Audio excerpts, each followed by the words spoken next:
Nau mai ki whakamiere.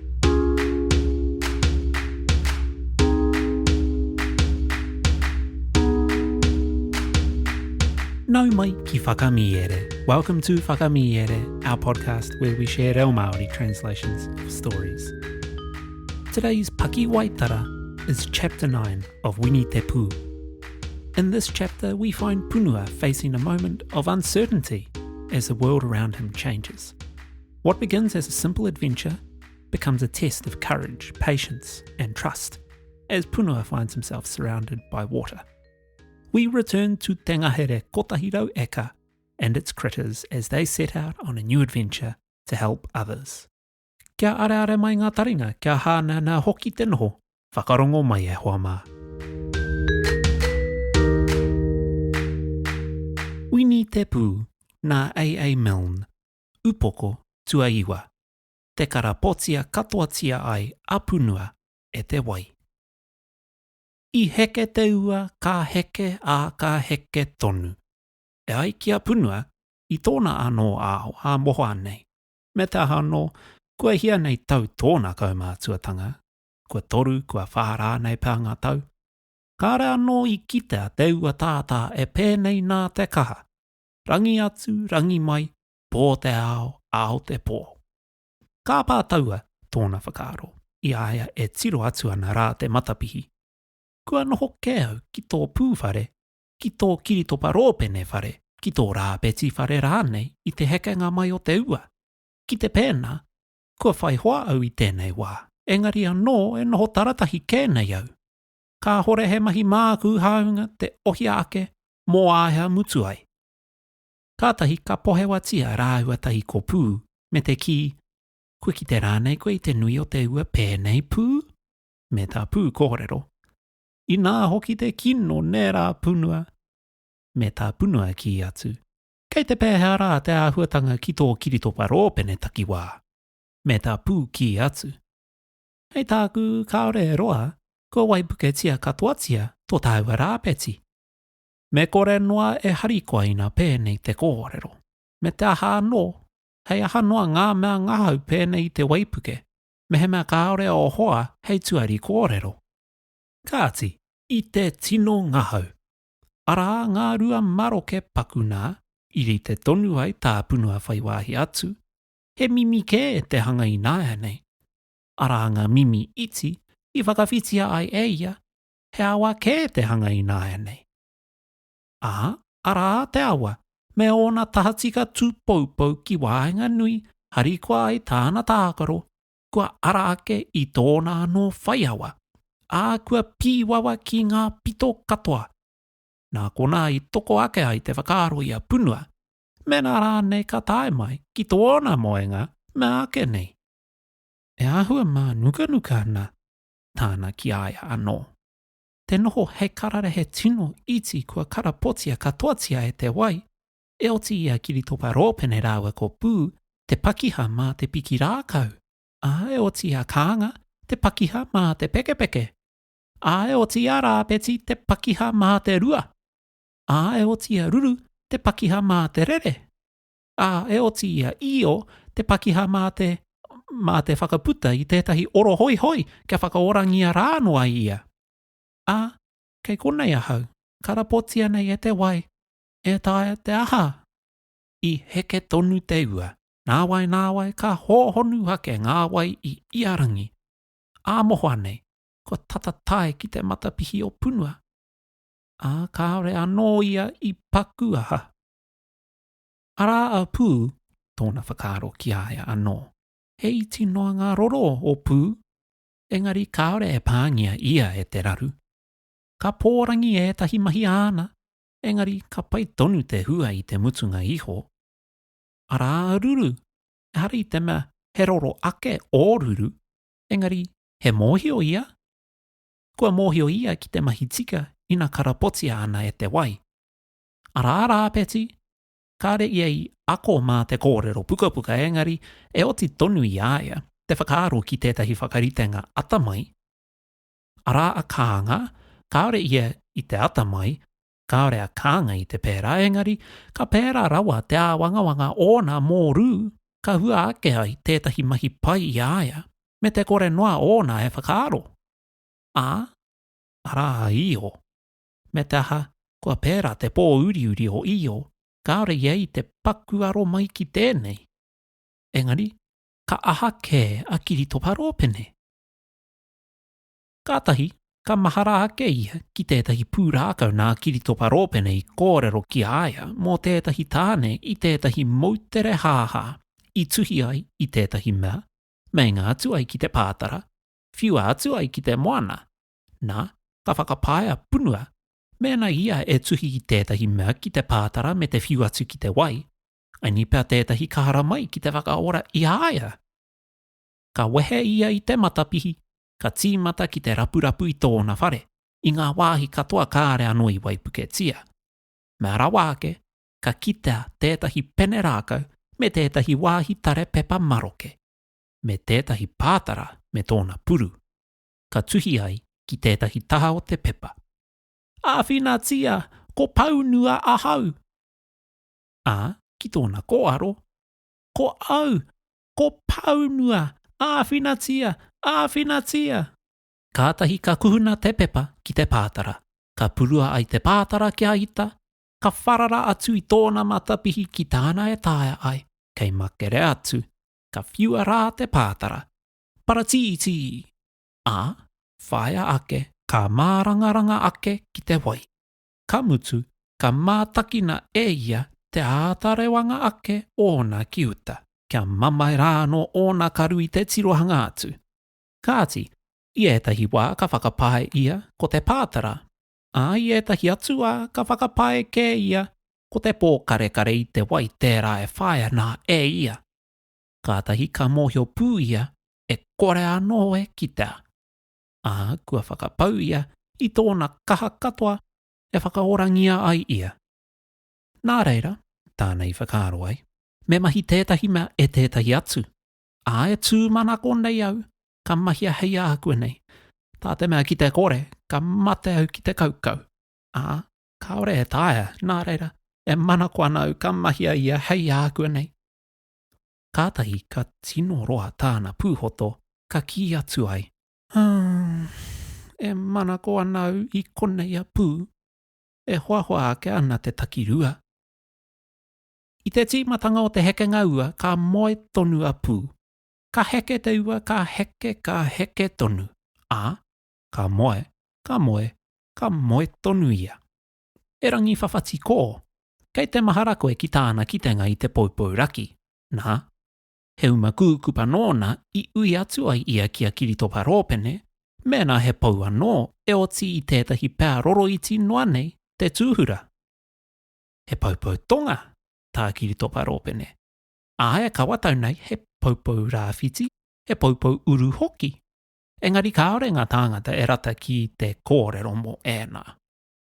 I hia mo paia pū I te rongonga I tēnei.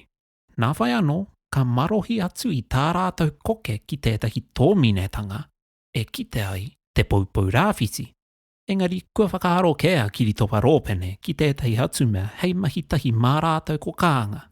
Nā reira ka puta a pū ki te tūhura I te paupau rāwhiti me tōna kotahi. Mō te tūhura tia rānei e ia, kua wareware ia hau. Engari, I pērā rawa te hia moe ōna I te wai hapenga ki te kāinga, I wāinga tonu I tāna hapa, I muri I te haurua haora ōna e kai ana. Ka warea e te moe I tōna tūru. Ka moe, ka moe, ka moe tonu.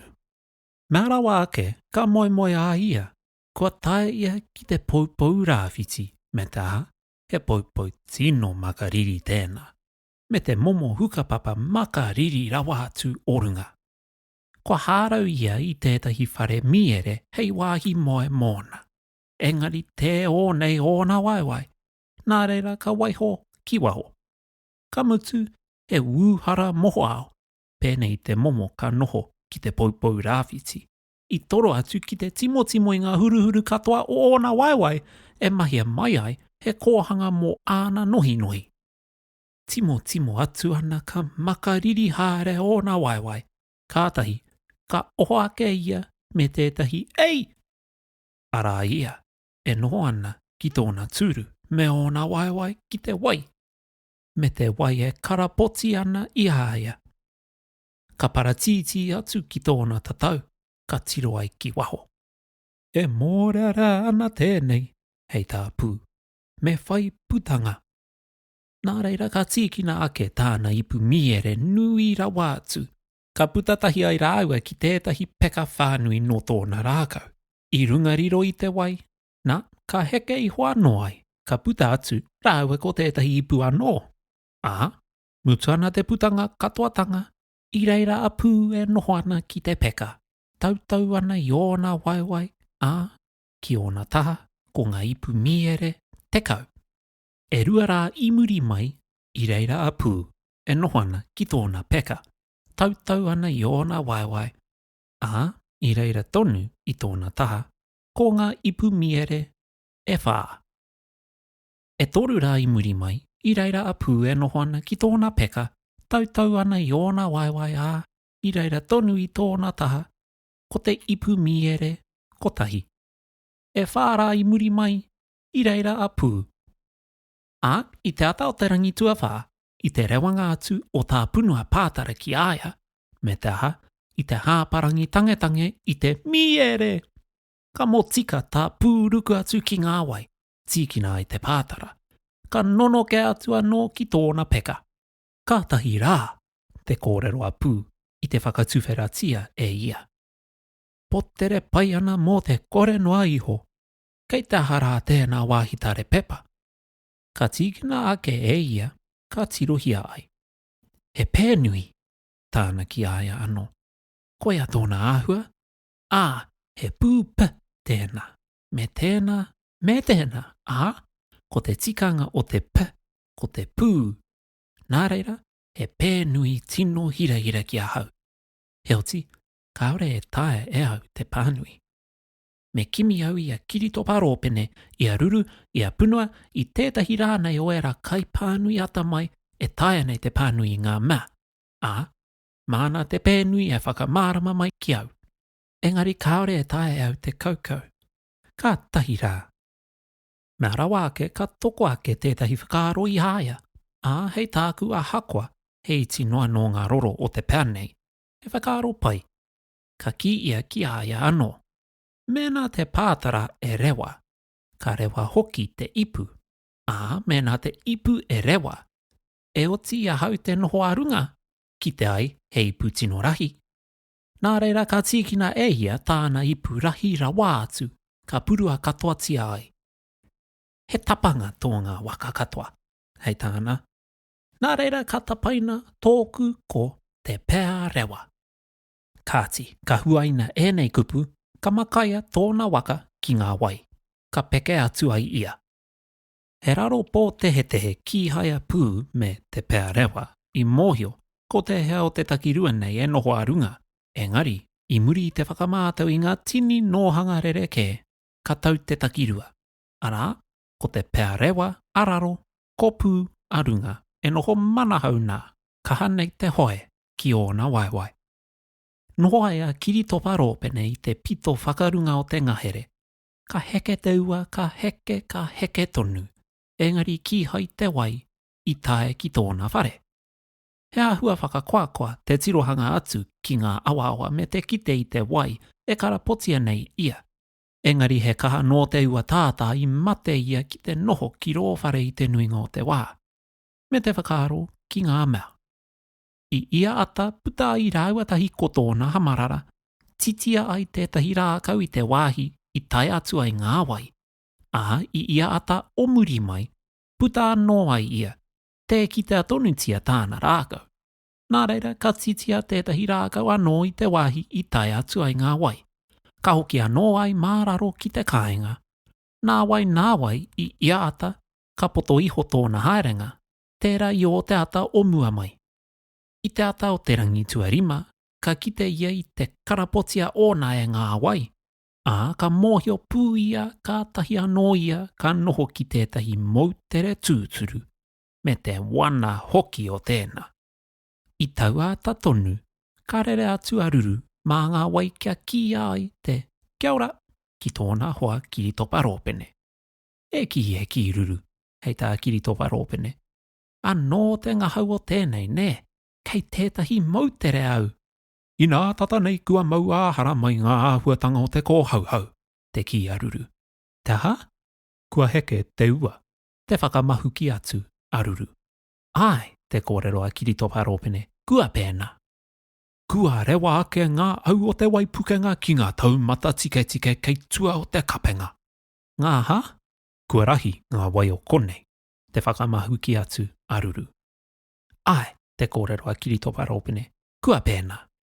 E oti anō kore ana e tere papai haere ana ngā anganga o ngā tūāhuatanga nei ki te pae o te oranga. Me ake nei, kua ki te koe ia pū, kao. Me ake nei, ko te tūmana ko kei te pai ia, te ki ia kiritopa rōpene. Kua whakaharo au ki aia, kaore kore ko punua hei hoa mōna. E whakapai ana koe, kua pai rāu aruru? Hei tāku, ai, ana. Me ake nei, hoa tūrā hihiratia ai ruru. Tā te mea, he iti noa ngā roro o pū, nā whai anō ka pōrangi pēr tāna mahi. E aroha nui anau ki aia ruru. Kei te marama mai ruru, kei te pai. Te ki a ruru, ko au e haere ka hoki tō tika mai. Nā ka tiu atu ia, nā wai, kua hoki anō. Kaore a pū i ko rā, hei tāna. Kaore i reira ia, kua noho ia ki tētahi peka rākau i wahui tōna whare me ngā ipu mi ere e iua. Engari kaore i reira i nāe nei, au e pū, te tangi a kiritopa rōpene, kei hea rā koe, kei konei au, hei tā tētahi reo ngunguru no muri anō iaia. Pū, ka tōtika rāua ki te awhi. Mā hea rawa mai koe pū, te ui a kiritopa rōpene i te ritenga ona kia kōrero anō. Ma tōku waka, te kōrero uma kūkupa a pū. He pēnui tino hirehira tāku i tuku mai mā te pātara. A he paratiti no te wai ki o kukaru, kāri i oti au te pānui, nā reira i kawe atu ki a koe. Mā tōku waka. Ka huaina e nei kupu uma kūkupa, ka hoatu ai te pēnui ki a kiritopa rōpene. A engari no punua ke, te tangi a kiritopa rōpene i tāna pānui. Kaore he paku aha mō pū, te ui atu a pēr, me te tiro atu mā tōna pokohiwi. Ka pānui āwaha a kiritopa rōpene i te pānui. Au e he punua e nā p. Pēnei au he pū ke. Me whaka ora ia e tātau i nāia tonu nei. Pēnei au i tōtaha ke ia pū. Ruru, e oti a koe te kawe i aia i tō tuarā? O e kore pēr tāia, te kōrero a ruru, i muri i tāna āta whakaro. E rangirua ana mēna rānei ngā ua parirau. Nā, e oti a koe, te rere tōtika ki aia me te whāki atu, ka whakaorangia hei a kua nei? Mā māua ko pū e ohia tētahi whakaoranga katahi, ka rua ka tere te kotahi atu. Au e kaua e kōrero ruru hoatu. Me tāna whakaro tonu ki tētahi uru parenga, ka rere atu a ruru. Ana pū, te ki a kiritopa rōpene, kei hea tō waka. Be pono taku kōrero, te whakamahu ki atu a pū i arau e hikoe ana ki uta o te mautere nei. E hara noi te waka Māori, e wā ona he waka, e wā anō ona e momo aitua. Kei te āhua o te aha, o taku noho arunga a raro rānei. Ana, kāti, kei hea rā, kei korā, te ki a pū uma kūkupa ana i te tohu atu ki te pērewa. Kaori pēra i tā kiritopa rōpene i kawatau ai. Nā wai i tāna tirohanga tonutanga atu, ka whakaaro ia ki te maia me te atamai o pēr pū, i te whakaaro hia ake o tēnei e kiritopa rōpene. Ka hu māri e tā pū tiro whakararo ki tōna ihu, anō nei kaore ia i te pēna. Engari kua iti rawa e oai tāua, te kōrero pōuri a kiritopa rōpene, ka toru katoa tātou ko punua, ka iti iho hoki i tēnā au e pēr pū me aha rawa tāua. Kātahi tēnei pēr, a pēr pū, a wini te pū, h, n, p, hoa no punua, t, n, r, taka hoa no rāpeti, k, p, kai tūhura poupou, k, w, me te k, i, kai rapu fiore, me te kai āhuru ia i o. Ākati, a pū ake, Ka ki I tētahi mea I pērara wa te atamai I tiro kaunua a Kiritopa Rōpene me tōna waha e tuwhera ana. Mea ona karu e putē ana. Whakaaro ana mena rāne ko tēnei kē te pēa roro iti noa I mōhiotia ai e ia. Kua roa nei hoki I aroha nuitia ai e ia. Ka haere pēa tāua mā tō hamarara? Te ki a pū. Ka haere pēa tāua mā tō hamarara? Te ki a pū. Ka haere pēa tāua mā tō hamarara? Te ki a pū. Kātahi ka mārama Kiritopa Rōpene. Mā tēnā pēa rāua e haere ai. Ka whakapuare mai I tōna hamarara. Ka anga whakararo ai ki te wai. I rewa, engari, I hu koki tonu. Ka eke atua pū. I nā tonu te tīmata o tāna kōrero atu kua pai. Kātahi nā kāore I pai. Nā reira I muri I tētahi inumanga poto, te kore nei I tino hia tia e ia. Ka kautū atu ia kia Kiritopa Rōpene. Kātahi rāua ka eke tahi. Ki hai tonu I hu koki.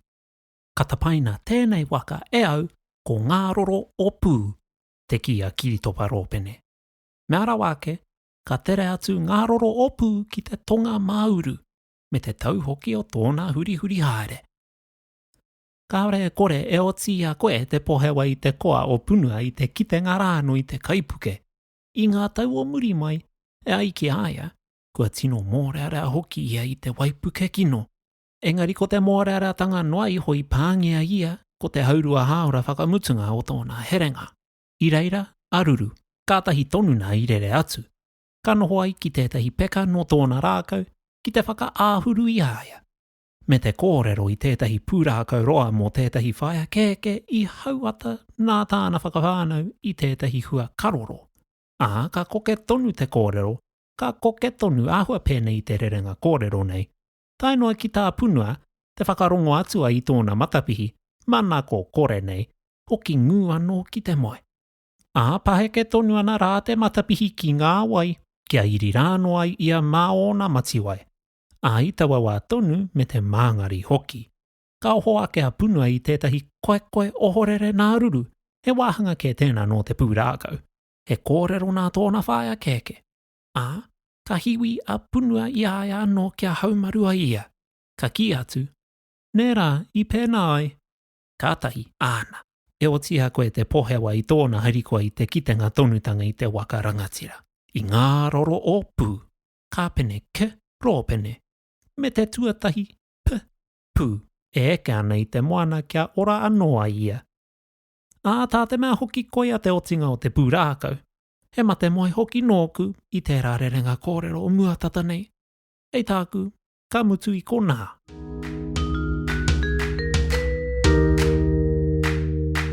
Tēnā rā koe I whakarongo mai ki Whakamiere. Thank you for listening to Whakamiere. If you'd like to read along with any of our chapters of Wini Te Pū, including today's, digital copies of all our Pakiwaitara are available through the Whakamiere Patreon shop, and there's no subscription needed to purchase them. You'll find all our Pakiwaitara there. Whakamiere is proudly independent and completely ad-free. We don't have sponsors or outside funding, so every episode is made possible through the tautoko of our whānau on Patreon. Each chapter like this takes many hours to translate, record, edit and produce. Your support helps us to continue creating high-quality reo Māori content and bringing more Pakiwaitara to life for listeners across Aotearoa and around the world. A reminder too, if you're a kaiako or kaimahi at a kura, kōhangareo, punareo or school in Aotearoa, we offer free access to our Patreon.